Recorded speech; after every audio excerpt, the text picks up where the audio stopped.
Assalamualaikum warahmatullahi wabarakatuh. Jumpa lagi di channel Bung Firman.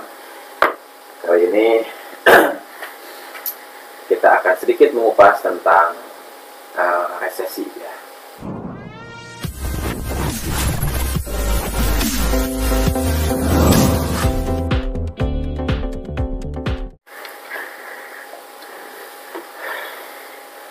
Banyak yang bilang tahun 2023 itu akan terjadi resesi ekonomi ya tepatnya, terutama akan terjadi resesi secara global. Lalu bagaimana dampaknya terhadap bangsa kita, baik secara perekonomian ataupun hal yang lainnya, daya beli masyarakat dan kesejahteraan masyarakat pada umumnya. Nah, di sini kita akan mengulas ya sedikit beberapa resesi yang pernah terjadi di dunia dan di Indonesia tentunya. Karena pada dasarnya resesi sering terjadi ya di dunia itu akan berdampak terhadap bangsa kita, kecil ataupun besar, signifikan ataupun tidak. Adapun ketika terjadi resesi di Indonesia, ya tentu tidak mesti akan terjadi resesi di dunia ya, karena Indonesia belum cukup berpengaruh karena kita baru negara kecil. Lalu apa itu resesi? Sebetulnya saya juga kurang memahami ya, karena saya bukan ahli ekonomi. Namun dari apa yang saya baca-baca dan apa yang saya dengar dari berita-berita, pakar ekonomi mengatakan bahwa resesi itu adalah terjadinya penurunan secara terus-menerus minimal 2 kuartal ya berturut-turut keuangan suatu negara. Lalu apakah bila benar tahun 2023 itu akan terjadi resesi global, bagaimana dampaknya terhadap bangsa kita? Dan sekuat apa atau setahan apa bangsa kita menghadapi resesi tersebut? Oke, sebelum dilanjut, mohon dukungannya untuk mensupport channel ini dengan cara like, komen, dan subscribe agar saya lebih bersemangat dalam menyajikan konten-konten yang informatif, edukatif, dan inspiratif. Kali ini kita akan mengulas sedikit tentang resesi, tapi bukan dari sudut pandang ekonomi tapi dari sudut pandang negara. Kalau kita pelajari dari berbagai resesi yang terjadi di dunia itu, saya simpulkan sangat berkaitan erat dengan energi dan situasi politik, di mana ketika ada perebutan energi, maka akan terjadi resesi. Ataupun situasi politik dunia tidak menentu, baik itu karena perang ataupun karena ada sengketa dan lain sebagainya, negara-negara adik kuasa, maka akan terjadi resesi global. Di mana beberapa dekade terakhir di belahan dunia ini kita masih tergantung pada sumber energi fosil. Maka ketika terjadi masalah di negara-negara penghasil energi fosil seperti di Timur Tengah, Arab, maka otomatis akan mengganggu stabilitas di negara-negara maju yang membutuhkan energi fosil tersebut, yang akhirnya akan terjadi resesi ekonomi. Seperti sekarang ya, negara Amerika Serikat sebagai negara adidaya, the Fed, itu terus-menerus menaikkan suku bunganya, dan itu akan berdampak terhadap nilai tukar, dan itu juga akan berdampak terhadap negara-negara yang sangat tergantung sama mata uang dolar. Kemudian faktor yang kedua yaitu karena situasi politik dunia yang tidak menentu, baik itu karena ada sengketa perang dan yang lainnya antara negara-negara yang mempunyai kekuatan besar atau mempunyai pengaruh dan saling berperang, baik secara langsung perangnya ya ataupun tidak langsung. Itu akan sangat berdampak terhadap stabilitas ekonomi dunia. Berikut ini saya sajikan beberapa informasi ya. Kita secara global pernah mengalami resesi ekonomi global. 4 resesi ekonomi global pernah terjadi pada rentang waktu antara tahun 1975 sampai tahun 2009. Pertama, resesi yang terjadi pada tahun 1975. Resesi pada tahun ini muncul setelah embargo minyak dari Arab ya pada tahun 1973. Meskipun embargo berakhir pada Maret 1974, perubahan suplai minyak dan kenaikan harga minyak memicu inflasi serta pelemahan pertumbuhan ekonomi yang signifikan di sejumlah negara, terutama negara-negara dikuasa atau negara-negara maju.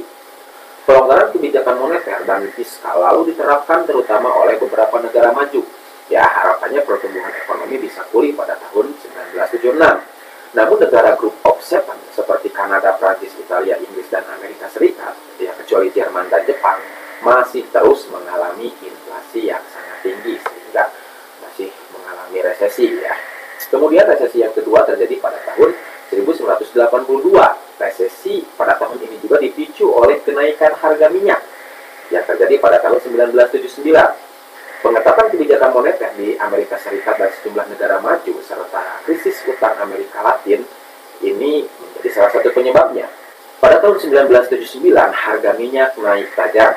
Salah satu penyebabnya yakni karena disrupsi akibat revolusi Iran. yang turut mendorong inflasi di perekonomian negara maju. Karena itu, kebijakan moneter pun diperketat di negara-negara maju seperti Jepang, Italia, Inggris, Jerman, hingga Amerika Serikat.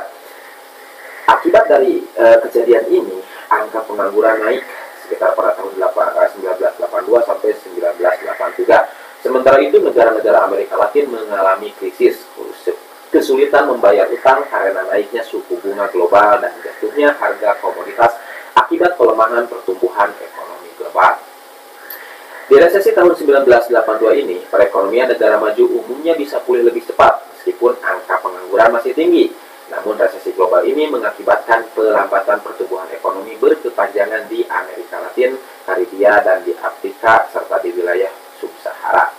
Kemudian resesi yang ketiga yaitu terjadi resesi global ya, terjadi pada tahun 1991. Resesi ini terjadi karena faktor utamanya adalah terjadinya perang Teluk antara tahun 1990 sampai 1991, di mana di Teluk ini ya negara-negara penghasil minyak semuanya, jadi itu sangat berpengaruh sekali. Di mana di Eropa Timur dan di Eropa Tengah serta negara-negara ex Uni Soviet, transisi ke ekonomi pasar salah satunya dipersulit oleh inflasi yang sangat tinggi. Sementara itu di negara-negara Skandinavia mengalami krisis perbankan parah ya sekitar awal tahun 1990-an setelah liberalisasi sektor keuangan dan ekspansi cepat di pasar kredit pada tahun 1980-an. Di Amerika Serikat juga terjadi pelemahan lembaga pemberi pinjaman sejak tahun 1980-an yang membebani pasar perumahan, terutama selama krisis kredit tahun 1990 sampai 1991. Di Jepang sendiri, gelombang harga aset pecah sehingga mengakibatkan resesi dan periode panjang pertumbuhan rendah dan inflasi yang mendekati nol. Ya.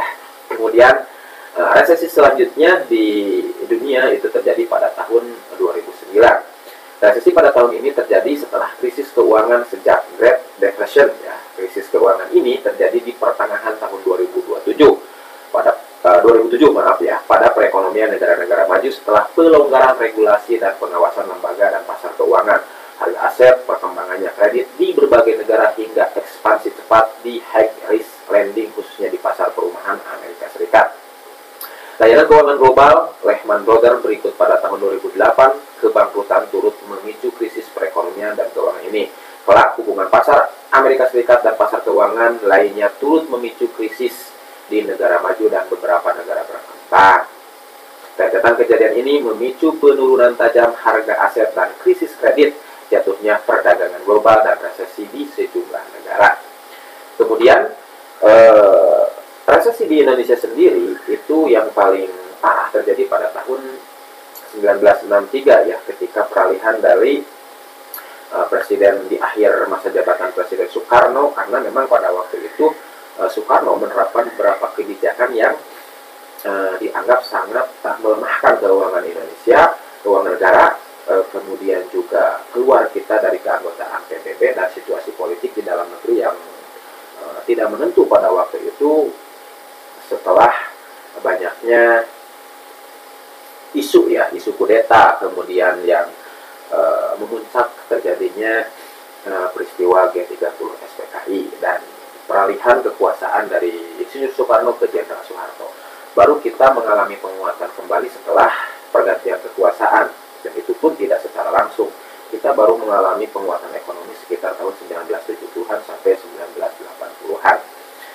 Namun setelah itu tidak lama, sekitar tahun 1090-an kita mengalami resesi kembali, ya diakibatkan karena pengaruh resesi global dan juga situasi politik di dalam negeri yang tidak kondusif karena isu KKN dan lain sebagainya ya, sehingga mengalami krisis yang berkepanjangan yang akhirnya melahirkan demo besar-besaran dan menjatuhkan kepemimpinan Soeharto dan digantinya dari zaman Orde Baru ke zaman Reformasi. Nah setelah itu masih terjadi resesi di Indonesia sekitar tahun 2008-2009, namun resesi pada tahun ini tidak terlalu signifikan ya, karena ekonomi negara masih mengalami kenaikan walaupun tipis kenaikannya, tapi itu sangat berdampak bagi masyarakat kecil. Begitupun pada tahun 2018 dan tahun 2020 ketika wabah COVID melanda bangsa kita itu mengalami mengalami keadaan ekonomi yang tidak menentu, walaupun tidak sampai mengalami minus ya keuangan negara secara berturut-turut dalam 2 kuartal. Nah, di tahun 2023 ini ekonomi global juga tidak menentu, sehingga para pakar itu memprediksi akan terjadinya resesi yang cukup parah. Memang kalau kita melihat indikasi-indikasi dari berbagai pengalaman yang terjadi, memang itu sangat tidak bisa kita hindari ya, karena perang antara Ukraina dengan Rusia masih terus terjadi, kemudian perang dingin ya dalam tanda kutip Cina dengan Amerika masih terus terjadi, memanasnya di Indo-Pasifik, kemudian di sengketa antara Pulau Formosa ya Taiwan sama Cina, kemudian di Selat Malaka, dan di negara-negara yang lain yang secara langsung negara-negara maju mempunyai kepentingan di dalamnya. Itu kita dalam situasi politik dunia yang tidak menentu, itu bisa saja diprediksi akan terjadi resesi yang cukup parah di dunia. Namun apakah itu akan berdampak bagi bangsa kita, bangsa Indonesia, perekonomian negara kita? Pasti ya, kalau terjadi resesi global itu akan berdampak, walaupun signifikan atau tidaknya kita tidak tahu. Mudah-mudahan tidak terlalu signifikan dampaknya bagi bangsa kita. Namun kita harus tetap waspada menghadapi tahun 2023. Nah, itu saja informasi yang bisa saya sampaikan tentang resesi dan energi. Karena pada dasarnya kenapa terjadi perang? Ya karena beberapa perang terakhir ini ya memperebutkan hegemoni, memperebutkan energi, karena kita masih bergantung pada energi fosil. Dan makanya saya kasih judul video ini ada resesi dan energi, karena melihat dari sejarahnya resesi terjadi karena sangat berkaitan erat dengan energi, dan energi bisa menjadi pemicu situasi politik tidak menentu. Perang juga banyak terjadi karena rebutan energi. Oke, sampai di sini dulu, semoga bermanfaat. Salam Historical Project.